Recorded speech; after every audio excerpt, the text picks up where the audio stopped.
Did you know a yacht mechanic saved dozens of lives by risking everything to expose a deadly conspiracy?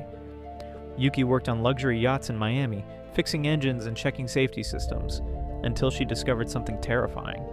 Emergency equipment was deliberately sabotaged on multiple boats, life rafts wouldn't inflate, radios were disabled, oxygen tanks were empty, wealthy passengers were unknowingly boarding death traps. When yacht executives offered her a marina to stay quiet, she realized the truth. Insurance companies were paying massive policies while manufacturers secretly profited from planned accidents. She chose to gather evidence instead of taking the bribe. The industry destroyed her reputation and sued her into near bankruptcy. But her documentation prevented a wedding cruise disaster, saving 30 lives. Today, she's the chief yacht safety investigator, and the criminals received life sentences. Integrity saved lives.